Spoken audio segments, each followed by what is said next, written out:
invite up my better half. Some of you may know her as a professor of molecular biology here at Colorado College, Phoebe Lostroh, Dr. Phoebe Lostroh. I do realize that it may be a little questionable to have a staph infection in which a faculty member is featured prominently. Today of all days, staff members are valued, and, well, we won't follow that line of thought. But I am so grateful to have someone in my life who sings my music and sings it beautifully. So we're now going to really shift the energy substantially. That was very dense. There were a lot of ideas in it.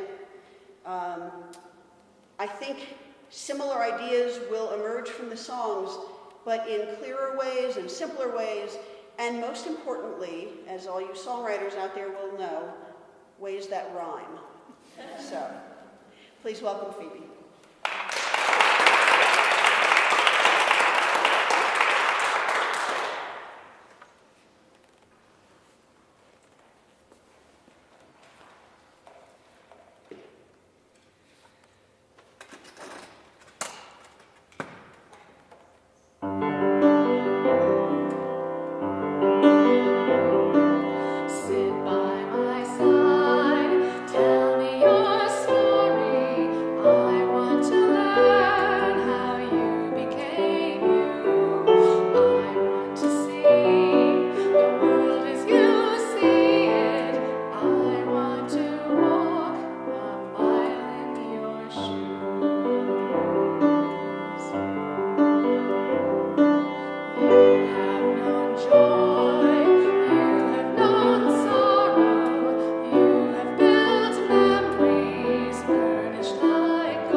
Now I'm going to come up between the songs and talk very briefly about them. I should have introduced that one, so sorry about that. I've actually written a couple of songs about stories over the course of my life. I'm a big fan of StoryCorps and of the idea that stories are the building blocks upon which we build meaning, and that stories are kind of our sociological atoms. Perhaps Christine could give us a smaller particle, but I'll go with atoms. But for this song, I was in a moment where I really wanted it to be about compassion and the idea that listening to other people, learning from them, and finding the courage and compassion to listen well and share well and build bridges and build connections is a political act, a spiritual act, a religious act, a human act. So that's where that song came from. When it's done with more instruments, it has a nice solo, but I didn't want to try to do that now. The next song we're going to do is the oldest song of the four that I've written, and it was written in 2003 as we were leading up to the Iraq War, and it was approaching equinox in March, and I found myself meditating a lot on the incredible challenges of being a good human being, because I truly believe, as Solzhenitsyn said, that the line between good and evil runs through every human heart. I really believe that. I've seen it in my life and many lives. And so I suddenly thought, what better than the equinox proper, that moment of balance, to try to articulate what our hopes and fears are and how we ask for help in being the best people we can be. So that's equinox, and I'll introduce the others right before we do them. So here's equinox.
Unitarian Universalist, but one of my dirty secrets is, earlier in life, before I met Phoebe, I listened to a lot of contemporary Christian music.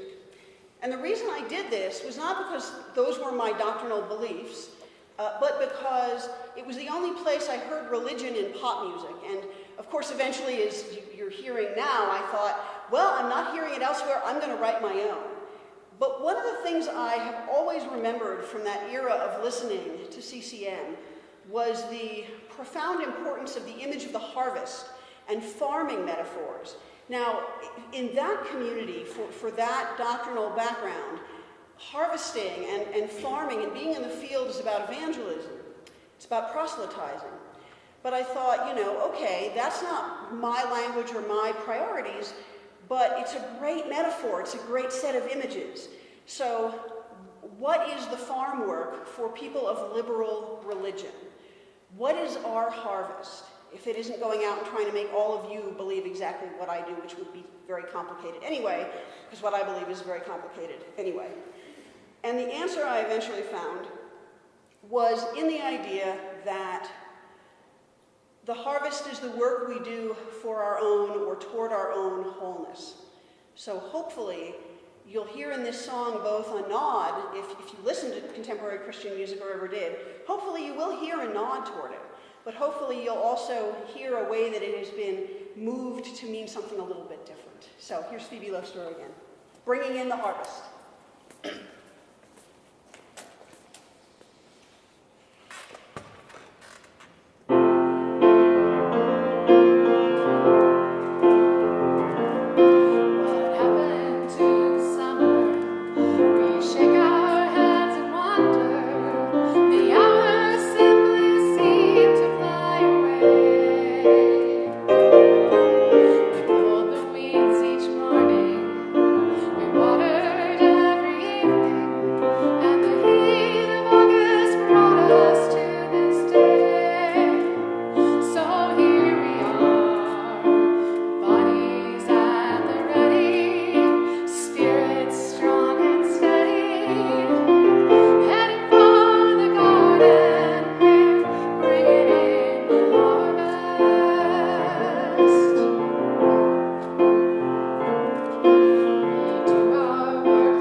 So like a lot of leftist Jews whose parents write music, I was brought up on all sorts of good protest songs. And, you know, when I was in college and in my 20s, I wrote a lot of directly political music that I would never play now because it's horrifically earnest, even more earnest than what you're about to hear. And it's horrifically didactic, even more didactic than what you're about to hear. But sometimes I write songs not because I already believe what's in them, but because it's a really good way to try to make myself believe what's in them. I write what I want to come to accept and believe. I write what I want to live up to. So this is a shamelessly political song. It's not a protest song. It's a song about getting involved, being part of the solution, making the difference. Here's Phoebe Lostroh.